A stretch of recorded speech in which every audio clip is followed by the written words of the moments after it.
Meus irmãos, uma frase de Albert Mohler, que eu já citei aqui em outro momento. Um autor, um pastor reformado.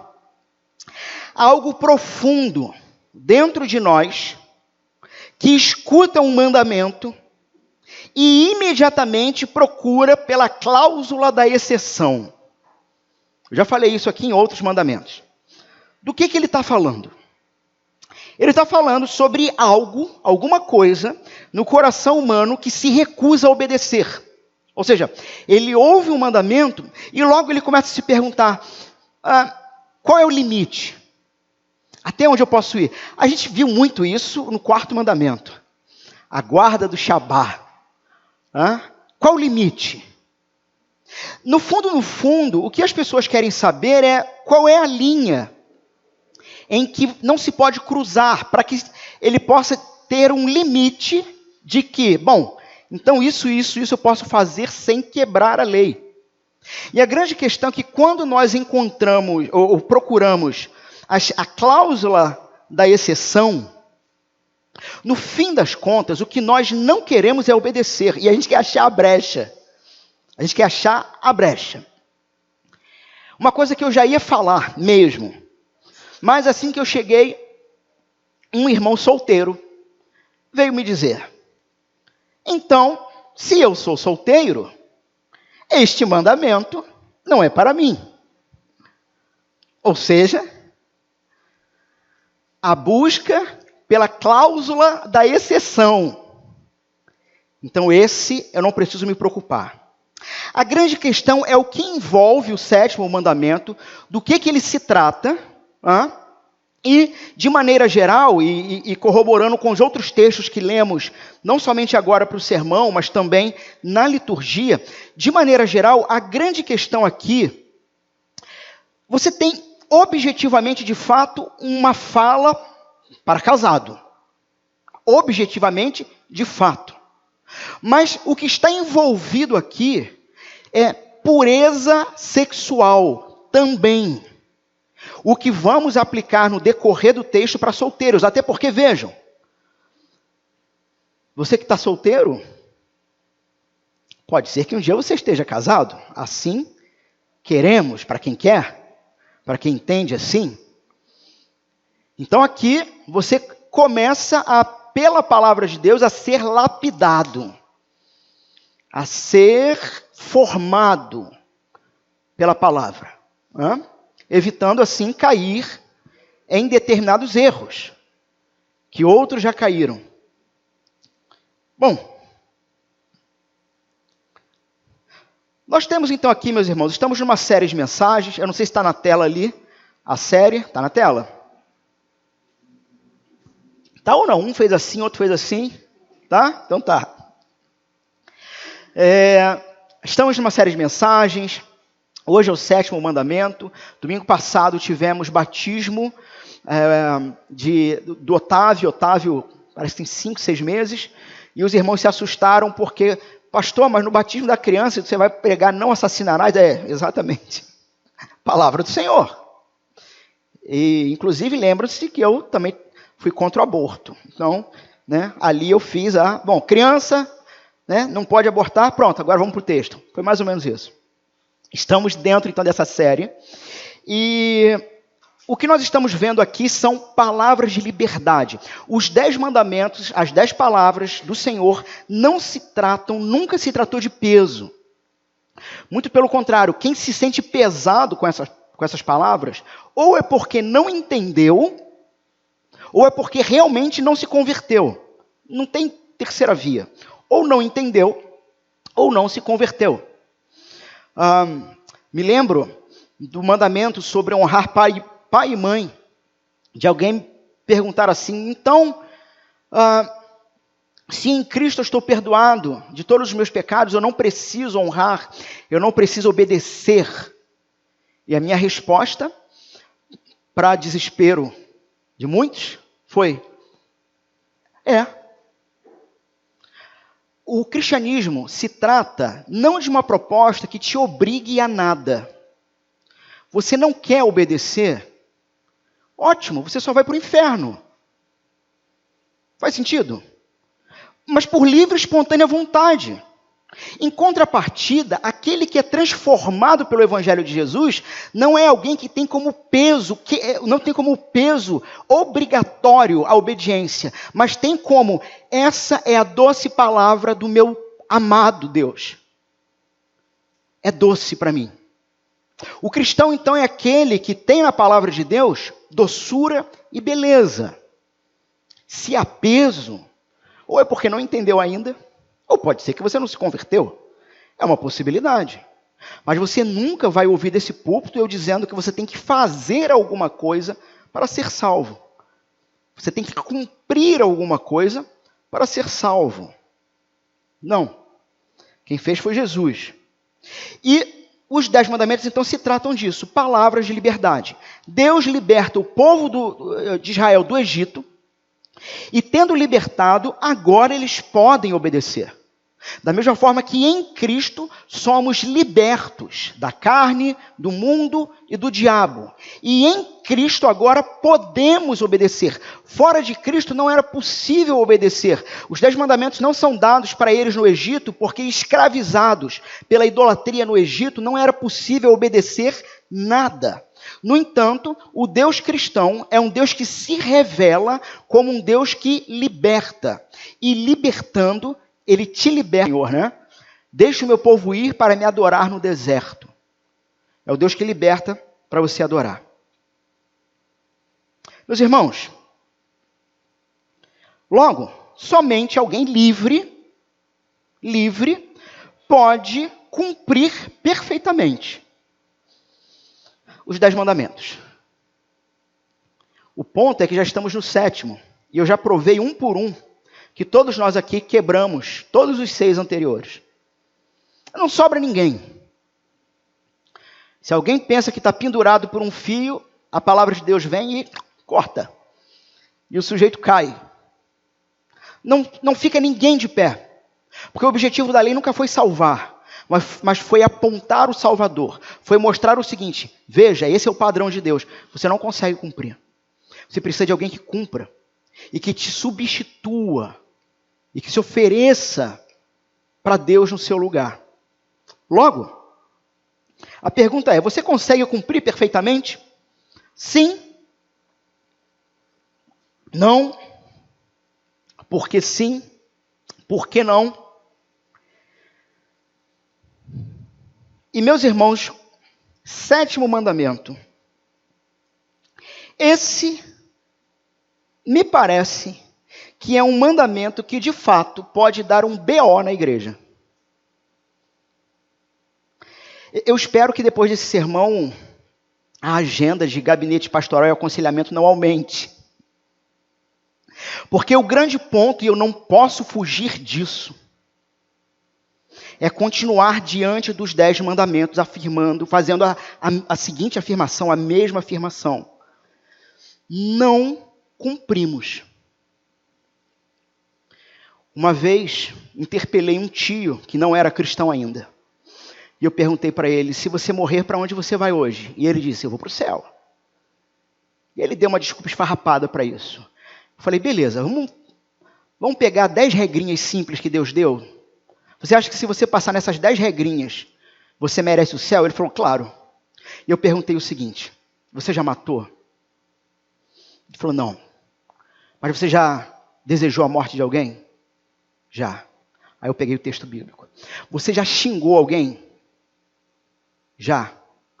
Peguei o texto bíblico.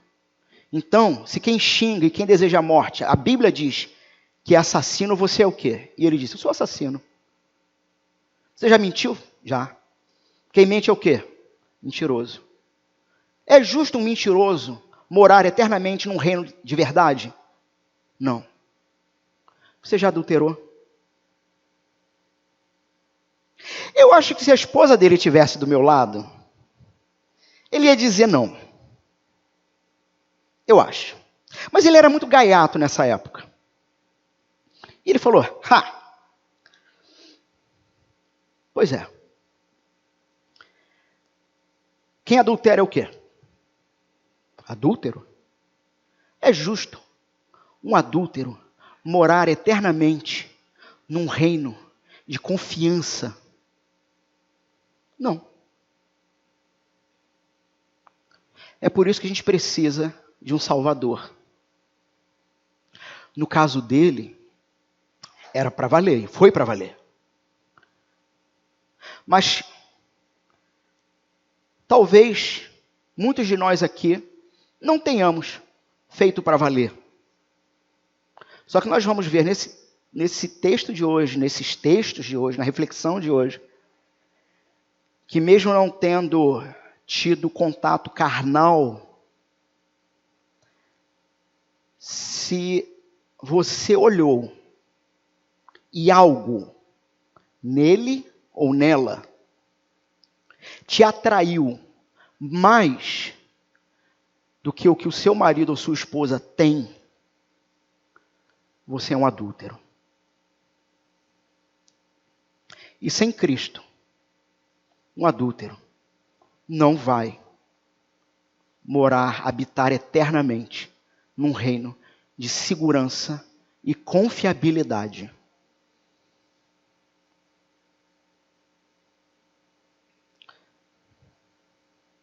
A grande questão, meus irmãos, é que se você se considera, e esse é um ponto, você se considera bom o suficiente, sabe, por nunca ter cometido esse ato. O grande problema é que você irá se considerar justo o suficiente para julgar e sentenciar aqueles que cometeram. Porque você está adquirindo e construindo justiça própria para isso. Irmãos, e é lógico, o ato em si do adultério é algo terrível. E nós vamos ver, inclusive, implicações espirituais da alma. Não é à toa a leitura do texto de Gênesis, não é à toa o texto enfatizar uma só carne. O que significa isso? Quais são as implicações disso? Nós vamos ver o quanto esse ato é danoso para o casal, é danoso para os filhos, para a família, para a igreja e para toda a sociedade. Para toda a sociedade. Porque a conjunção carnal possui questões de alma envolvidas aqui. E como nós já lemos no nosso boletim, que nos padrões de Jesus, a coisa fica muito pior.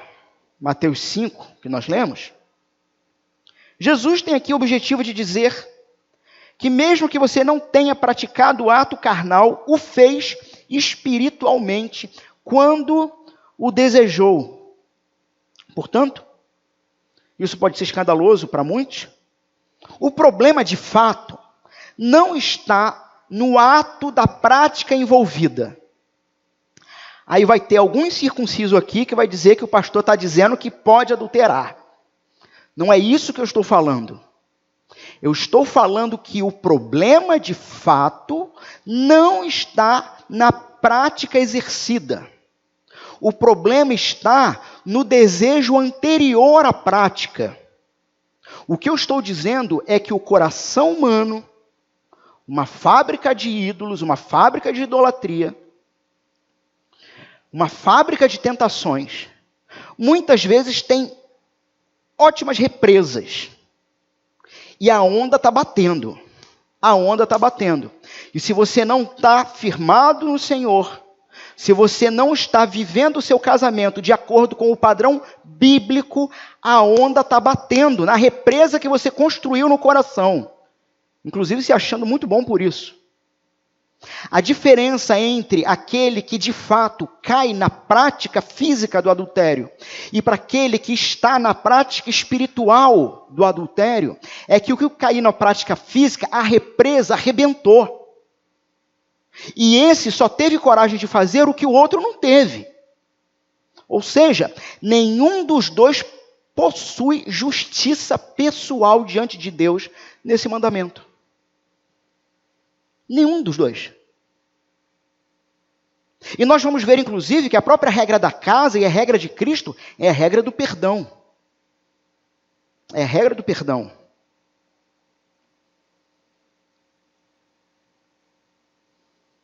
Nos padrões de Jesus também, não existe essa de... Aliás, se criou essa ideia, né? essa ideia do seguinte. E, bom, está aí hoje uma das vantagens das crianças não estarem aqui. A gente pode falar algumas coisas mais abertamente. Muitos casais moderninhos acham que porque não praticam penetração, estão sexualmente se mantendo para o casamento. Sabe?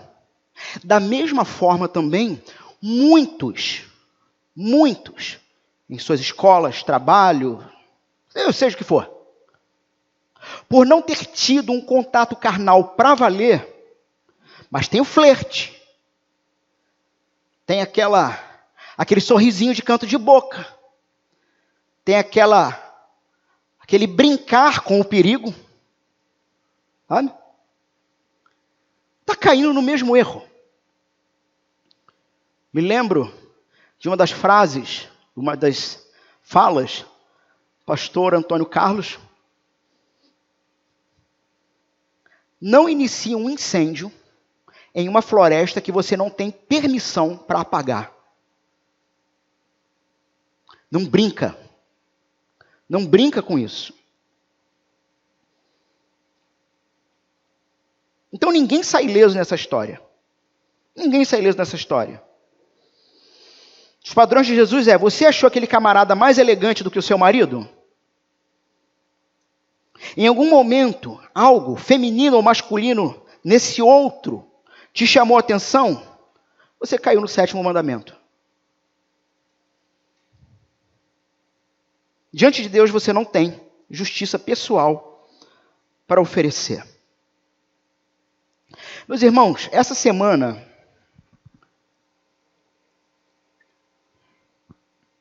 eu fui com a Cláudia e as crianças num circo novo aqui. A Cláudia já está rindo lá atrás. Acho que já está saindo de cartaz, sei lá. Aqui no shopping. Um circo de nome Babilônia. Quando começou o espetáculo, apenas com alguns segundos de apresentação da trapezista, eu entendi por que o nome era Babilônia. Vocês entenderam, né? Eu não tenho justiça pessoal própria para me colocar como superior a ninguém aqui. Com segundos de apresentação da contorcionista, pedindo misericórdia ao Senhor. Eu não tenho justiça pessoal própria para me colocar como superior a ninguém aqui. No Senhor somos todos iguais, agraciados por perdão, graça e misericórdia.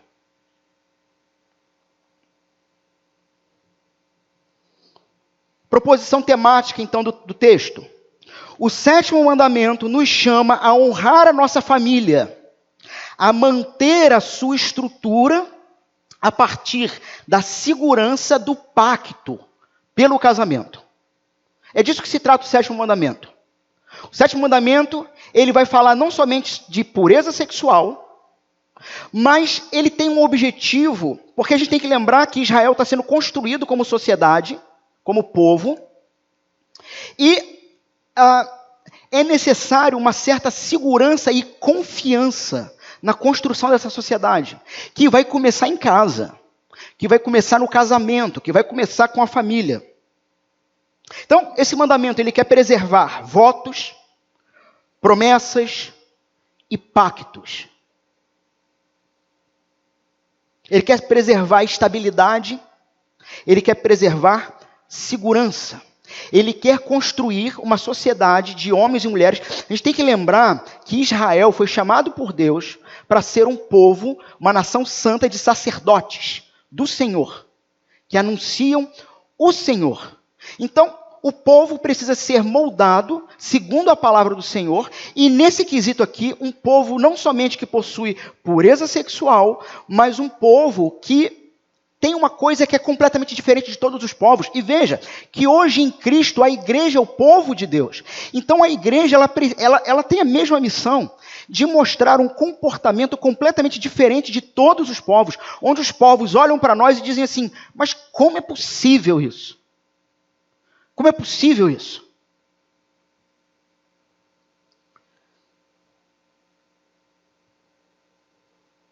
O mandamento, ele quer que crianças cresçam sabendo que podem acreditar numa promessa. E o adultério que quebra a promessa, e uma sociedade que vive em adultério, é uma sociedade que irá formar homens e mulheres que não acreditam em mais nada. Que não acreditam mais no próximo. Porque nem meu pai ou nem minha mãe cumpriu. É o que essa criança diria. Por que eu vou acreditar em você? Sim, eu já falei isso na abertura do culto, que a gente poderia falar sobre o adultério espiritual, no sentido da relação de idolatria. Em vários pontos bíblicos, a idolatria, a busca por outras divindades, vai ser nomeada adultério. Só que esse ponto, ele já foi tratado no primeiro e no segundo mandamento. Especificamente aqui, este mandamento está falando do adultério, da quebra de relação, da quebra de pacto e de aliança de um para com o outro. Então fala sobre pureza de coração e pureza sexual no que diz respeito a relacionamento conjugal. Bom, estamos então na segunda tábua da lei. Estamos descobrindo que na segunda tábua da lei, pecar contra o próximo também é pecar contra Deus. O povo saiu do Egito, está sendo preparado pelo Senhor, e é um povo em que o Senhor diz, estes vão me representar na criação, estes vão abençoar todas as nações de modo sacerdotal. Deus dá diretrizes para o povo, um povo que carrega o seu nome, um povo que tem o objetivo de abençoar as outras nações. E, novamente, sempre fazendo a mesma conexão. O povo de Deus lá é o povo de Deus hoje.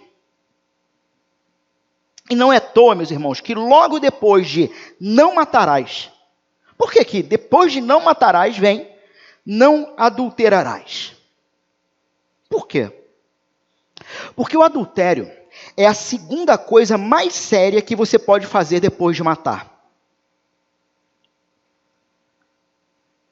Eu tenho o objetivo de, assim que terminar os 10 mandamentos, talvez dar uma pausa de 1 ou 2 domingos com outros textos e começar a nova série do Sermão do Monte, que faz referência aos 10 mandamentos de novo, em vários momentos. Então, alguns temas aqui eu não vou me aprofundar, porque a gente vai ver lá no Sermão do Monte. Mas, de maneira geral, a ideia da violência e a ideia da prática sexual ilícita, ela, quando aparece e quando aparece junta, sempre é um fator de ira de Deus se apresentando. Por exemplo, quando lemos sobre os filhos de Deus, os filhos de Elohim, e as filhas dos homens, e que elas são possuídas pelos filhos de Elohim. Então você tem um ato ilícito, e o termo possuído tem uma característica violenta. O que acontece depois disso? Dilúvio. Sodoma e Gomorra, conhecidos como promíscuos sexuais e violentos. O que vem? Fogo do céu, juízo. Então você tem essas duas ações humanas que são abominadas pelo Senhor e que, quando dão as mãos, vem juízo. Vem juízo. Eu estou aqui me segurando para não dar um spoiler de Mateus 5, do texto que nós lemos. Mas eu vou dar logo, porque é bom demais isso. Jesus diz o seguinte: se teu olho te faz pecar, o que você faz? Arranca. E aí qual é a segunda coisa que ele manda arrancar? A mão. Só que ele está falando de pecado sexual. Por que a mão? Não deveria ser a genitália? Não deveria ser você olhou, arranca. Você vai para a prática, corta fora. Não tinha que ser isso. Por que é a mão? Porque existe um padrão no Antigo Testamento que começa com Eva. E detalhe, não é à toa que os 10 mandamentos fecham, o último mandamento é a cobiça, que junta todos eles, que une todos eles. Eva, olha, deseja e pega, toma, possui. Faraó, ou o rei, aquele rei que tentou, na verdade, Abraão, né? Abrão ofereceu Sara. Mas como é que foi a situação? Ele viu, desejou e tomou. E você tem vários, aqui os Elohims, você tem uma sequência de acontecimentos assim. Os olhos, a cobiça, a ação. Por isso que Jesus fala sobre os olhos e sobre arrancar o olho e arrancar a mão. Teu olho está te fazendo pecar? Arranca fora. Tua mão vai te fazer pecar? Corta fora. É uma metáfora ali. É uma hipérbole. É uma hipérbole. Por causa desse tipo de padrão que existe no Antigo Testamento. De pecados graves e que nascem com o visual, o desejo e a ação. Muito bem. Então, por que esse mandamento está aqui? Meus irmãos, nós vimos que os 10 mandamentos, em vários outros momentos, fazem alusão a outros textos de Gênesis. Por exemplo, a questão da imagem. Nós temos Deus criando o homem, a imagem e semelhança. Depois nós temos o próprio Cristo, que é a imagem do Deus vivo, encarnado. Né? Nós temos, no domingo passado, o texto não assassinarás. E nós temos a imagem do primeiro assassinato, Caim e Abel. Como que o adultério poderia aparecer em Gênesis? E por que ele está aqui? Alguns teriam a tendência de pensar que o adultério ali acontece em que Eva tem aquela conversa com a serpente. Só que não é ali que acontece.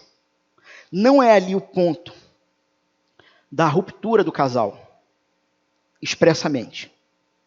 Mas o adultério acontece depois da frase de Adão: a mulher que tu me deste. Pastor, mas como assim? Que só tinha eles dois? Como que ele ia adulterar? Só tinha 2 ali, Adão e Eva. Como é que foi isso, meus irmãos? Nós lemos o texto. O que antes era osso dos meus ossos, carne da minha carne, no momento seguinte à queda, ao pecado, se tornou Adão respondendo para Deus: olha, foi culpa disso aí que tu me deu. Ela poderia ter sido diferente. Ela poderia ser outra.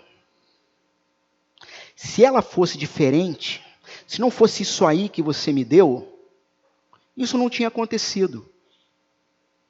Ou seja, a culpa da queda, segundo Adão, né?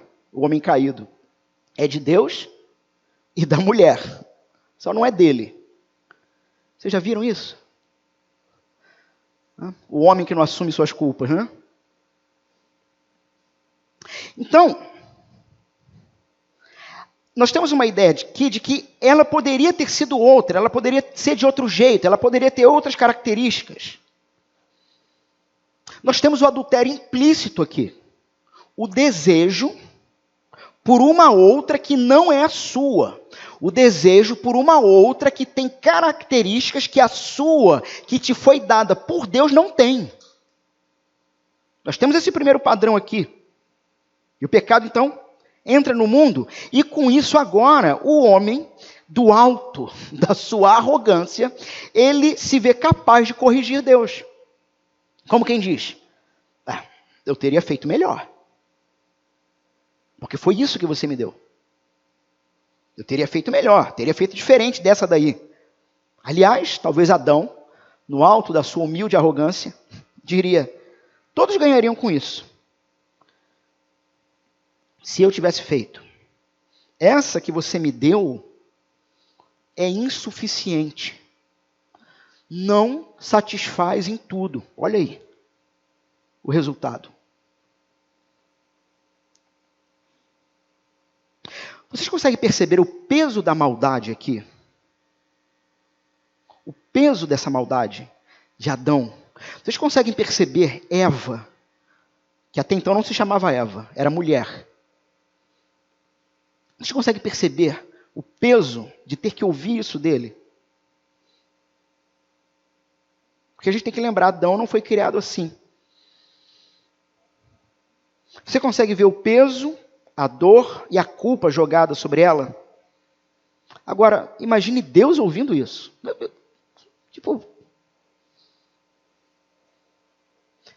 O homem perdeu completamente a noção de quem ele é, por conta do pecado.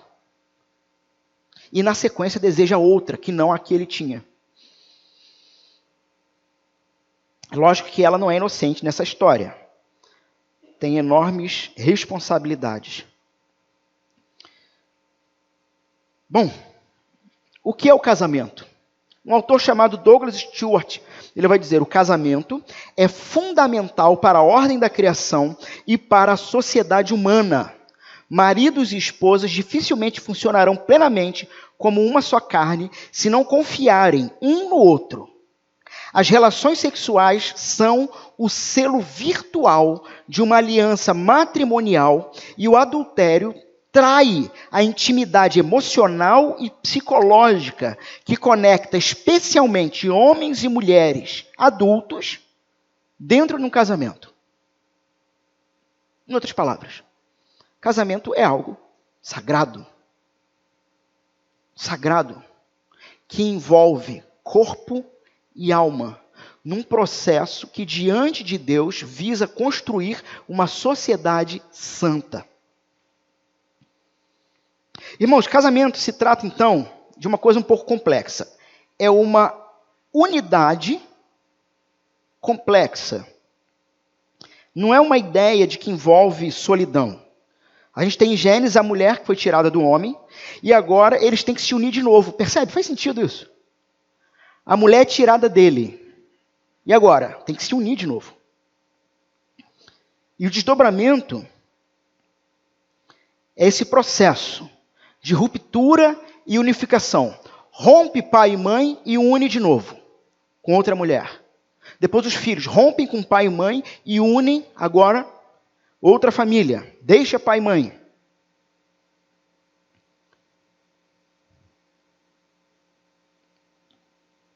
Tem um pastor que eu admiro demais, Guilherme de Carvalho. E ele falando sobre casamento, ele vai dizer o seguinte. Ele disse que ele falou isso num casamento. Talvez eu fale em um, não sei. Vamos ver. Se eu pegar todo o argumento. Ele diz o seguinte, o objetivo do casamento é ficar nu. Mas nu aqui não é somente no sentido carnal da coisa. Em um sentido, sim, a gente está falando de um relacionamento sexual. Mas, em outro sentido, estamos falando do termo nudez que aparece em Gênesis. Por quê? Porque quando diz o seguinte, e homem e mulher estavam nus e não tinham do que se envergonhar, a palavra hebraica ali, ela tem uma ideia, uma conotação para muito além de algo físico. A ideia ali é que eles estavam, sendo agora uma só carne, completamente unidos. Não havia barreira, eles não tinham nada que esconder um do outro. Eles não tinham do que se envergonhar, eles não tinham segredos que só ele tinha. Sabe aqueles segredos que só você tem? Eles não tinham. Porque eles não tinham do que se envergonhar. O objetivo do casamento é ficar nu. Nesse sentido. Nesse sentido. Estavam nus e não se envergonhavam, porque havia uma unidade, uma só carne. Não havia, então, diferenças entre eles. O que havia é uma confiança absoluta no outro. Ou seja, eles estão em paz com o Criador, eles estão em paz com eles mesmos. Mas, depois do pecado, todos têm uma parcela de vergonha em relação às outras pessoas. Meus irmãos, o ponto é que esse casamento dado por Deus, ele tem como objetivo criar uma confiança perfeita neste homem e mulher que eram dois e agora se tornam um. O objetivo é criar uma confiança perfeita, uma confiança de que o outro não vai furar contigo. O outro não vai pisar na bola contigo. Ou seja, você tem uma confiança total nesse outro. Você se entrega completamente a esse outro, confiando a sua vida a esse outro.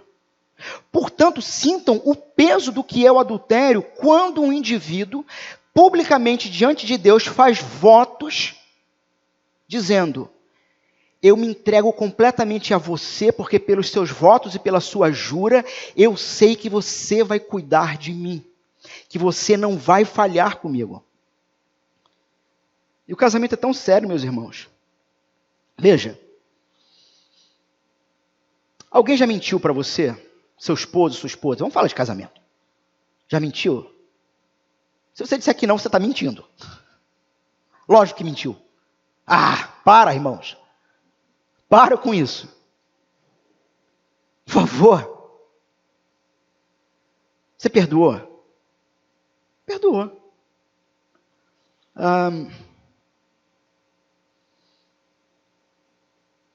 Sei lá.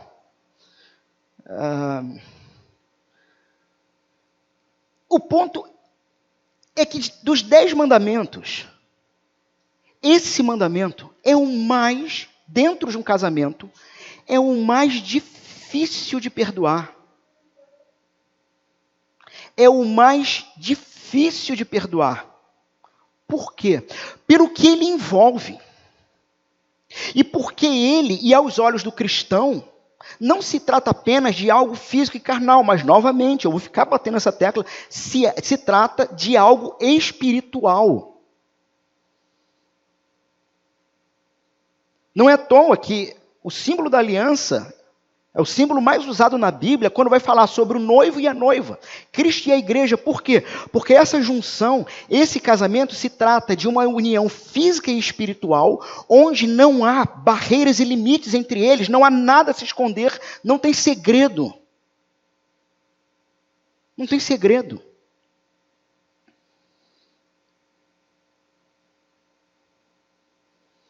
Irmãos, um outro exemplo de como que essa questão da sexualidade extrapola a camada física. Sei que alguns irmãos estão estudando na área de psicologia e a área da mente, outros querem estudar, né? Então a gente já ouviu algumas coisas, ou vocês vão ouvir, né, coisas do tipo...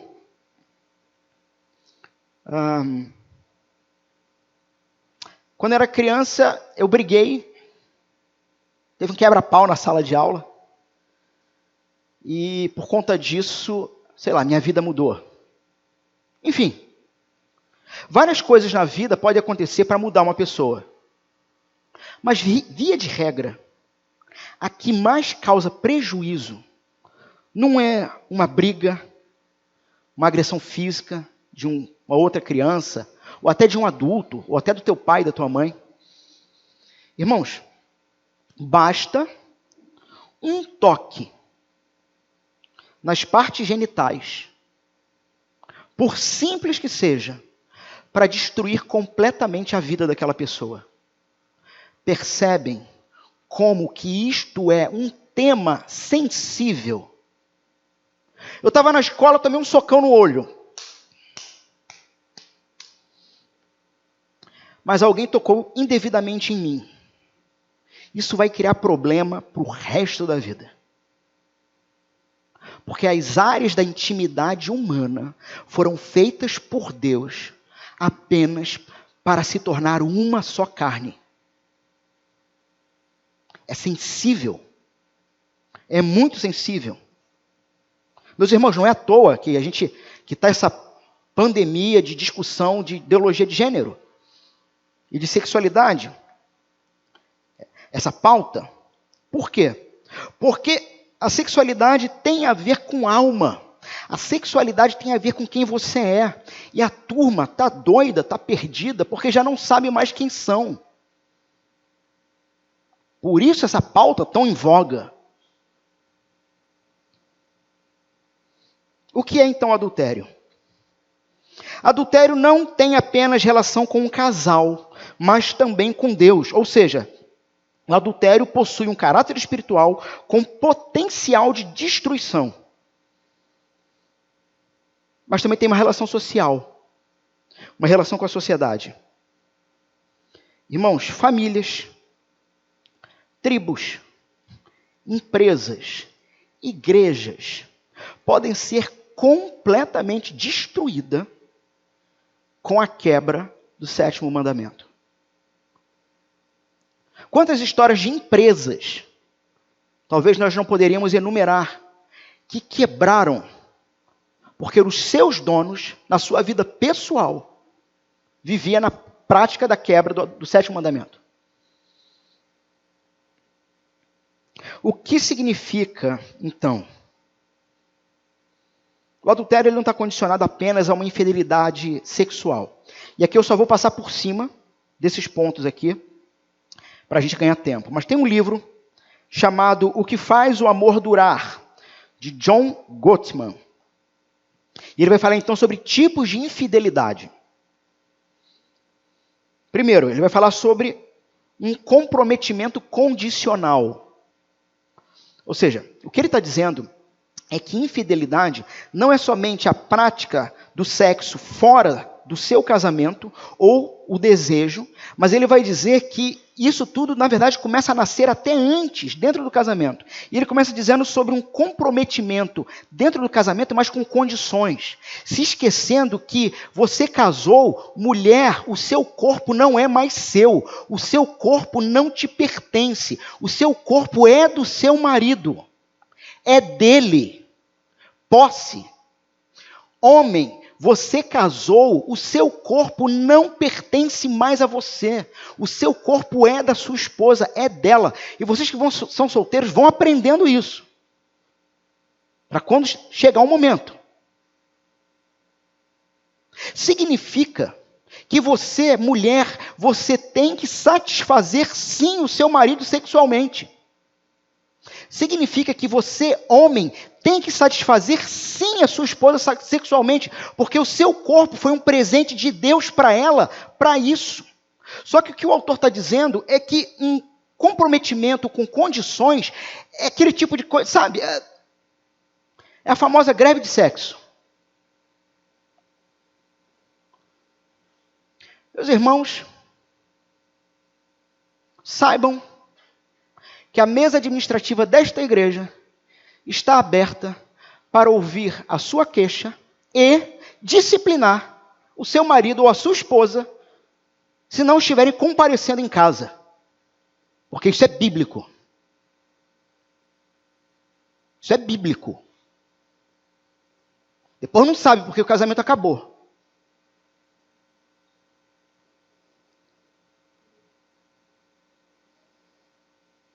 Um outro tipo de infidelidade, intimidade sem sexo. É quando vira só amigo. Só amigo, né? É só beijo na testa, não dá nem mais beijo pessoal. É lógico que o beijo na testa é um ato muito carinhoso, mas não perca a intimidade. E para isso, irmãos, não tem idade. Não tem idade. E é como eu já falei aqui, eu fico surpreso com o quanto vocês são cristãos. Porque vocês ouvem coisas aqui que outros não voltariam nunca mais. Nunca mais. Vou passar pelos outros muito rápido, tá? mentira, aliança contra o parceiro. O que é aliança contra o parceiro? É assim, você vai na casa, final de semana, você vai visitar seus pais, família. E aí, você se junta com teu pai ou com tua mãe para falar contra teu marido ou tua esposa. Você cria uma aliança contra teu parceiro. Você deixou de ser uma só carne para fomentar aliados na sua razão. Ausência ou frieza, perda de interesse sexual, desrespeito, egoísmo, quebra de acordos, relacionamentos virtuais. Meus irmãos,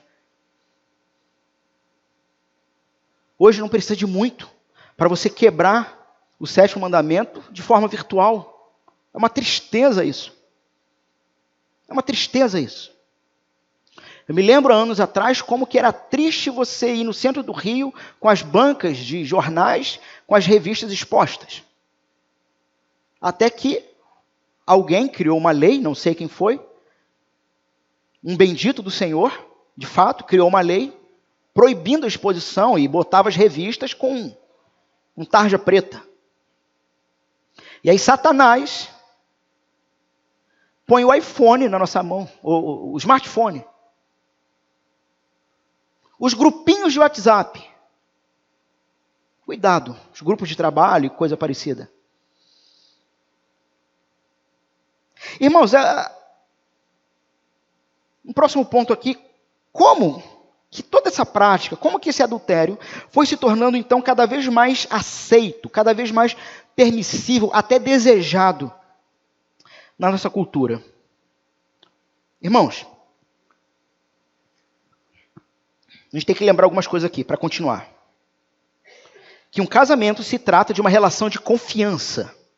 E novamente, Deus quer preservar um povo confiável. Confiável. O casamento é o contexto, então, para a formação dessa sociedade.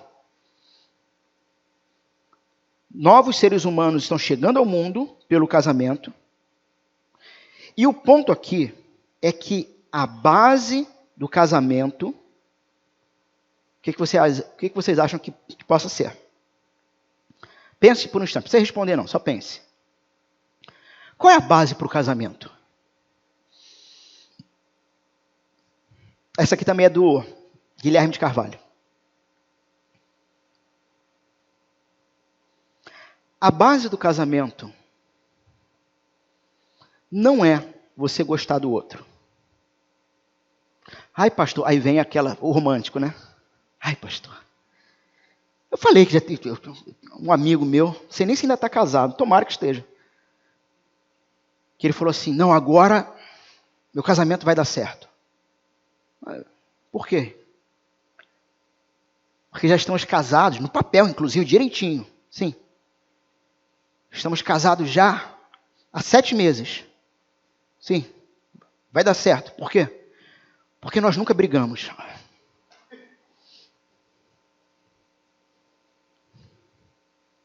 O cara acha que o casamento vai dar certo porque eles nunca brigaram. A base do casamento, eu vou explicar, tá? Porque a frase parece estranha.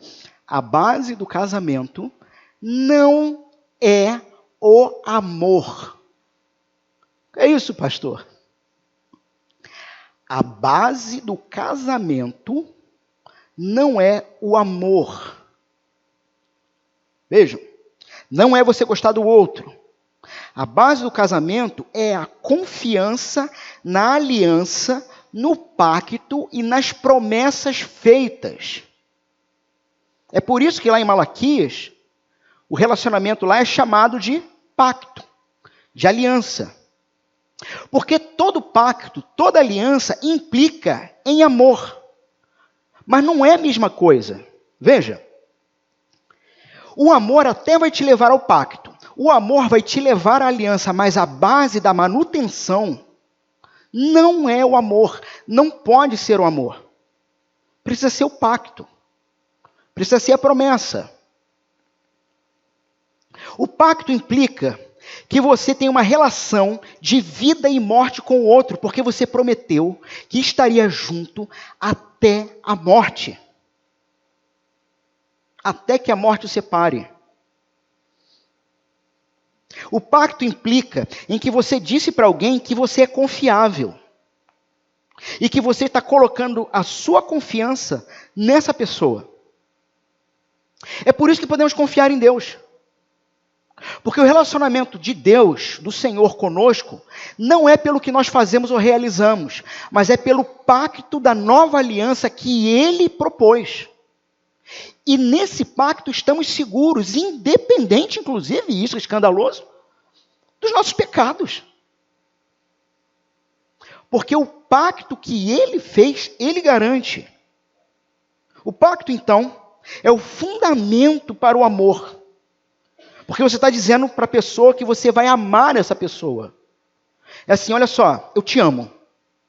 Qual é a prova disso? É que eu estou fazendo um pacto com você. Eu estou fazendo um pacto com você. E por causa desse pacto, você pode confiar em mim até a morte. Porque eu não vou te deixar. E não é te deixar só, te abandonar. Não é isso. É realmente não te deixar. É realmente ser alguém confiável para que você possa viver em paz. Por que vivemos em paz em Cristo? Porque Cristo é completamente confiável. Porque Ele fez o mais difícil, porque Ele fez tudo.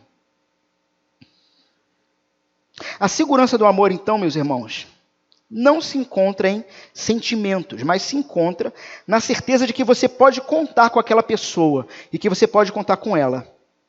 O casamento, então, firmado pelo pacto, é o contexto para que o amor seja cultivado. Veja, não é que não possa haver amor, como eu falei. O amor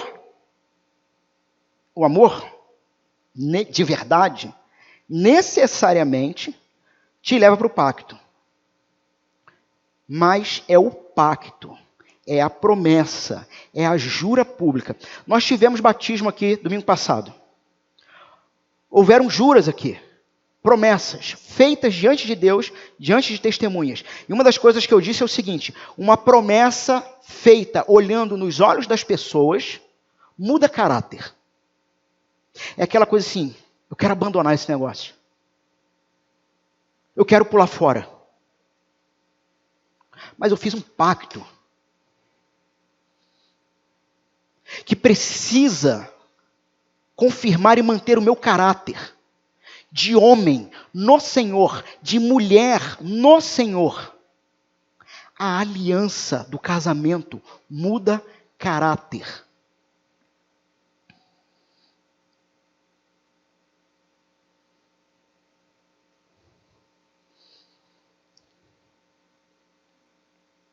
Então, o pacto de um casamento, ele é uma espécie de um limite. Pense num jardim. Todo jardim tem um limite. O casamento é um limite estabelecido com qual objetivo? Para que o amor seja cultivado. Então, o amor não é a base para o casamento. É a promessa que você fez. Porque essa promessa que você fez é uma cerca que vai impedir que outros invadam essa cerca e destruam o seu casamento. Está fazendo sentido isso para vocês? Sim ou não? Sim?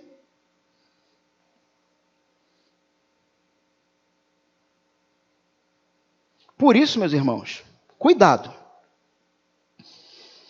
Vocês que estão namorando, pensam em namorar, muito cuidado. Por quê? Gente, eu falei, né, que esse mandamento aqui é o mandamento que corre o maior risco de dar BO aqui na igreja, né? Gente que está junto, mas que não fala em casamento, é gente que ainda está aberta para o mercado. É gente que está ali te cozinhando no banho-maria, esperando para ver se não aparece nada melhor. Sai fora disso. Começou a namorar, o sujeito, a sujeita, não fala em casamento, sai fora disso. Porque ele está aberto para o mercado. esperando se não aparecer nada melhorzinho na mente dele.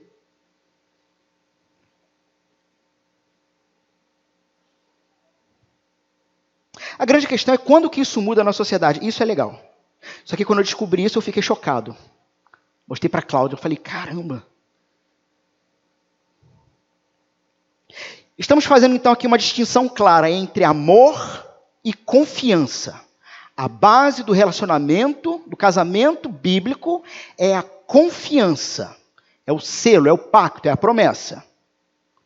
E estamos fazendo uma distinção. A confiança é uma coisa, o amor é outra. O ponto é que, século XIX, vai surgir um movimento, uma visão chamada romantismo.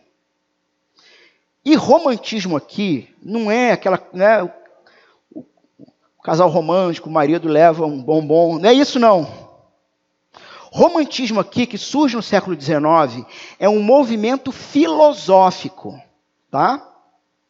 Qual é a ideia dele? A ideia de que a natureza, como um todo, aquilo que lhe é natural, precisa ser expressado de qualquer forma. Coisas que, por causa de tradições culturais da sociedade, não fazem sentido, dentro do romantismo, não fazem sentido reprimir sentimentos como paixão. Então você tem um movimento filosófico, século XIX, que começa a dizer o seguinte: você está sentindo? Vai lá. Não importa o pacto. Não importa a tradição ou o tradicionalismo institucional. Ou seja, os desejos, os sentimentos, eles se tornam fatores de grande importância, que podem não somente controlar as suas decisões, mas também modificar todo o seu ambiente. Ou seja, século XIX, começou a disseminar a seguinte ideia: você casou. Ou está noivo, vai casar. Mas, se você se vê apaixonado, de repente, por outro, você tem que deixar o desejo rolar. Porque aquilo que é natural não pode ser cerceado. E aí, esse ideal romântico vai desenvolver a ideia de que o casamento não é alguma coisa tão importante assim. Faz sentido? Eu sempre que posso, eu gosto de apresentar alguma coisa dentro da própria cultura, para explicar um ponto. E assim, a arte e a cultura é um negócio interessante. É uma via de mão dupla, né? Uma arte ou uma cultura revela o povo. E o povo também revela a sua arte, a sua cultura. Quantos aqui já ouviram a canção de Marisa Monte, Amor, I Love You? Acho que todo mundo aqui já ouviu isso. Você já cantou no ouvidinho dele ou dela? Olha o que diz a letra. Deixa eu dizer que te amo, deixa eu gostar de você, isso me acalma, me acolhe a alma, isso me ajuda a viver. Antes de continuar, para quem você acha que ela está cantando isso? Amor, I love you.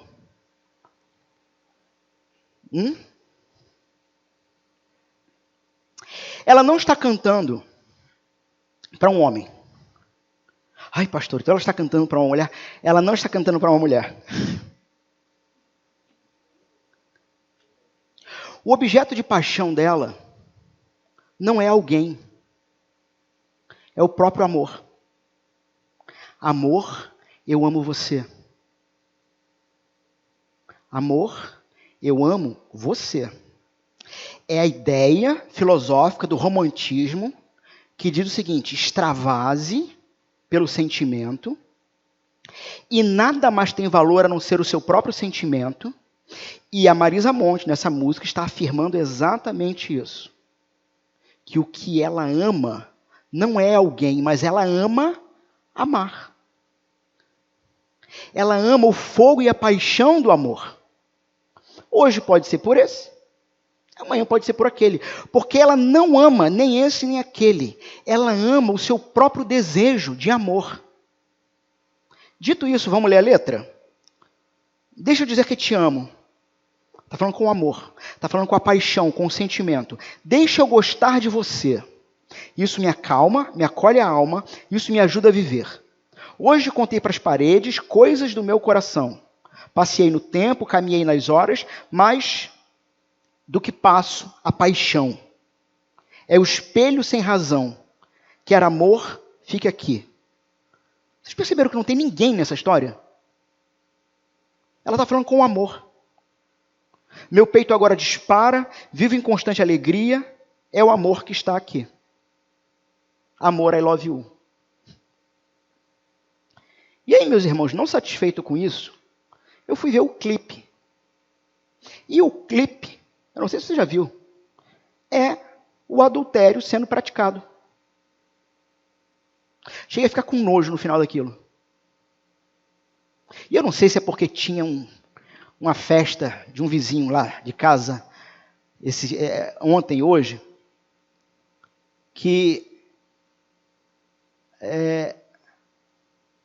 eu peguei uma raiva de tudo que era música romântica, depois de ter visto isso aqui. Onde no clipe, conta a história dela com o seu noivo e o seu flerte, que é o Arnaldo Antunes no clipe. E no final do clipe, ela velhinha, o marido velhinho, lendo um livro numa cadeira, ela um pouco mais atrás, numa outra cadeira. Aí ela olha para a mesinha, tem um retrato antigo. Nesse retrato está ela, o noivo, e lá no fundo, a sua paixão. Amor, I love you. Ou seja, uma coisa que penetra no pensamento das pessoas e no coração, dizendo o seguinte: viva pelo desejo. Não se importe mais com o pacto. Não se importe mais com o selo. Mas o clipe é nojento. Não vale a pena ver, não. Mas pior do que isso foi ficar também com nojo de pagode e sertanejo de sofrência. Os irmãos, que coisa terrível. Coisa terrível. Pagode e sertanejo de sofrência. Porque tudo é isso aqui. Tudo é isso aqui. E o adultério reina em tudo. Em todas as canções. Então a base para o casamento não é o amor, mas é a aliança. A base do casamento é a confiança. O objetivo final do pacto, o objetivo da fidelidade é construir o amor. Algumas aplicações práticas e nós vamos fechar, tá? Tem um autor chamado Douglas Wilson. Tem uma série de livros sobre família, mais do que recomendados, tá bom? Da editora Cleary. Em um desses livros, se eu não me engano, O Marido Federal, eu acho que é esse, ele vai dizer o seguinte, ele vai fazer uma analogia interessantíssima. Ele vai dizer que quando Deus cria macho e fêmea possuem características parecidas entre eles em relação ao ser humano. Quando você olha para a natureza, você tem lá o pavão e a pavoa, sei lá, a fêmea. Quem conquista quem? O pavão, só fala, ela tá lá igual um pavão. Ele, né? Abre ali as penas, aquela coisa toda. No reino animal, de maneira geral, os machos receberam de Deus o instinto da conquista. É o macho que vai atrás. É o macho que faz a dança do acasalamento. É o macho que conquista. Douglas Wilson, então, fazendo essa analogia, ele vai dizer o seguinte: um homem, quando flerta e se entrega para uma outra cama, com uma outra mulher que não a sua, neste relacionamento, se tornou a fêmea. porque foi conquistado. Aplicação? Não virem fêmeas.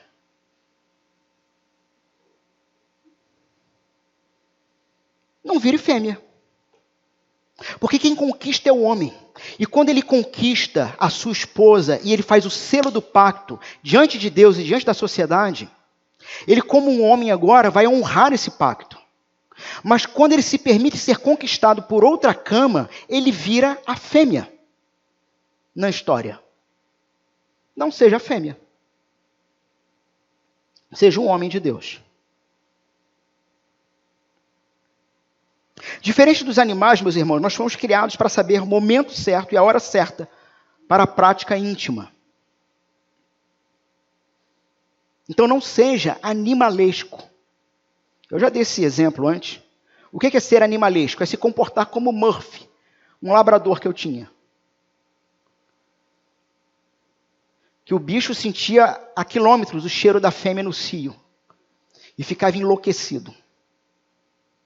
Isso é se comportar como um animal e não como um homem criado à imagem e semelhança de Deus e não como uma mulher criada à imagem e semelhança de Deus. Meus irmãos, por fim,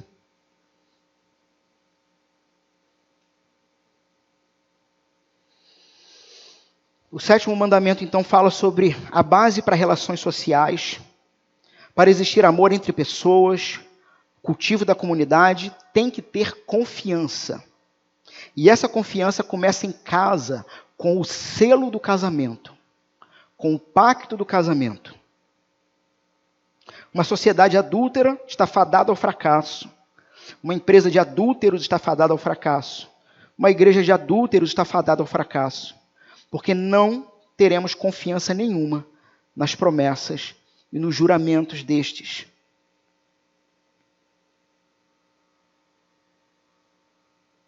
No entanto, no caso da igreja,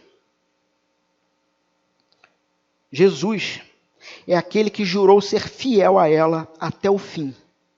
Jurou santificá-la, jurou protegê-la, mesmo que ela não seja 100%. Mas foi o Senhor Jesus, o noivo maior e melhor por excelência. Adão quebrou o 7º mandamento. Adão, ele não mostrou amor para com sua esposa,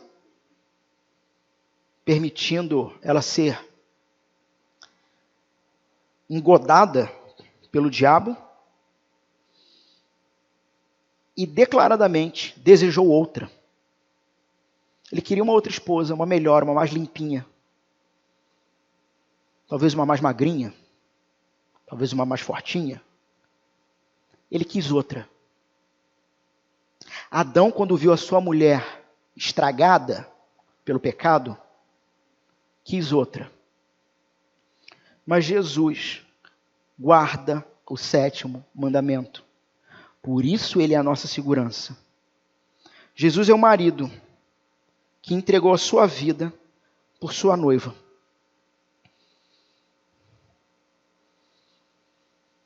Jesus nunca cruzou os limites. Embora muitas mulheres possam ter passado na vida dele, no seu ministério. Mas ele nunca cruzou os limites adequados nessa interação de homem e mulher. Seus pensamentos sempre foram puros, com respeito às pessoas do sexo oposto. Eu fecho com essa pergunta. O quanto você ama o Senhor e quer continuar fiel à sua família? Eu já falei isso em alguma outra aplicação. Se o seu marido amar mais Jesus do que amar você, você vai estar segura até que a morte te separe. Se a tua esposa amar mais Jesus do que amar você, você vai estar seguro até que a morte o separe. Mas a pergunta é: o quanto você tem trabalhado para a sua esposa ou para o seu marido amar Jesus? o quanto você tem lido a Bíblia junto, orado, o quanto tem passado tempo de qualidade juntos. Esse pacto só será mantido firme se o próprio Senhor for aquele que sela o pacto. Então que Deus nos ajude. Que pela graça de Deus, nenhum de nós aqui venha a cair, de fato, fisicamente, na prática do adultério. E se alguém aqui já caiu, o teu pecado está perdoado. E ninguém tem autorização para levantar isso como arma contra você. Descanse no Senhor e cultive o seu amor com a sua esposa, com o seu marido, dentro do selo do pacto. Vamos orar? Vamos fechar nossos olhos.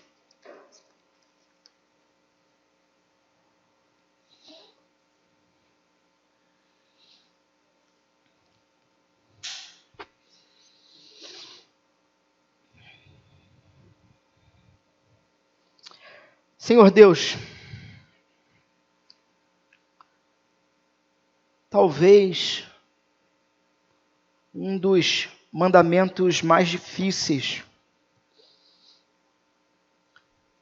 não somente de cumprir, mas de pregar, de apresentar. Porque de fato toca naquilo que o Senhor construiu, organizou, naquilo que o Senhor determinou de como deveria ser um amor selado, pactuado entre um homem e uma mulher. E esse mandamento é tão difícil, Senhor, porque quando olhamos para ele, vemos que não somos suficientes. Vemos que no fundo, nós só não tivemos coragem. No fundo, a covardia nos impediu. Bendito seja o Senhor que usou a nossa covardia para nos impedir. Bendito seja o Senhor que não somos tão corajosos para fazermos tudo o que o nosso coração quer. Bendito seja o Senhor, porque só o Senhor sonda corações.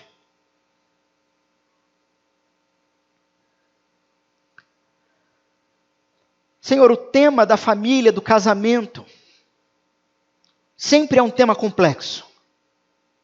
Sempre é um tema sensível. E isso porque estamos constantemente lidando com corações orgulhosos, cheios de razão, cheios de justiça pessoal. Ou quando não, lidando com corações que se recusam a se dobrarem ao Senhor. Senhor, precisamos de graça e misericórdia. Senhor, até aqui o Senhor tem nos preservado desse tipo de escândalo sexual. Mas se não for a tua graça, isso pode acontecer a qualquer momento. Com qualquer um de nós. Que o teu amor, a tua graça, o teu selo e o teu pacto sobre as nossas vidas nos segure. Que ao percebermos o flerte, o sorriso, o olhar, tenhamos o temor do Espírito no coração. Que tomemos firmes decisões para a vida, de não brincar com um fogo que não temos como apagar. Senhor, nos preserva, porque de fato este é um mandamento que, quebrado, tem a tendência de quebrar Muita coisa.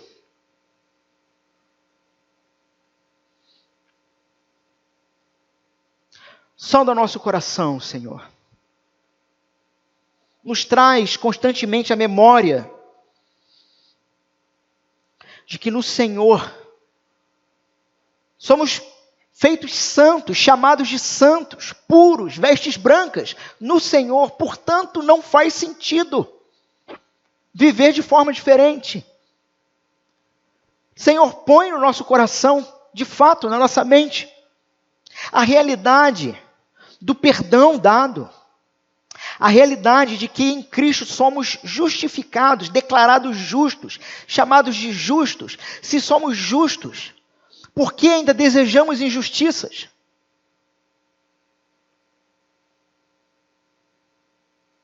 Senhor, não permita que o discurso de que somos pecadores seja desculpa esfarrapada, sem vergonha, para viver como queira. Mas que a realidade bíblica de que somos homens e mulheres salvos, lavados, remidos no Senhor, seja o fator de modificação de comportamento. Porque se sou santo, quero viver como santo. Mas se fico dizendo, sou pecador, teria a desculpa perfeita. Senhor, mas se acontecer, nos dá sabedoria, nos dá entendimento, nos dá graça para cuidar, para acolher e pela tua misericórdia haver reconciliação. Sabemos que estamos sujeitos a isso e não vamos mentir, inventar histórias, fingir que somos povo perfeito, fingir que isso não vai acontecer. Mas se acontecer, que esta igreja se mostre como uma igreja graciosa, misericordiosa, e que trabalha para a reconciliação por causa do teu selo e do teu pacto. Sê sobre nossas vidas, nossas famílias, filhos, netos, sobrinhos, e que a tua boa mão continue nos conduzindo para a tua glória. Em nome de Jesus. Amém.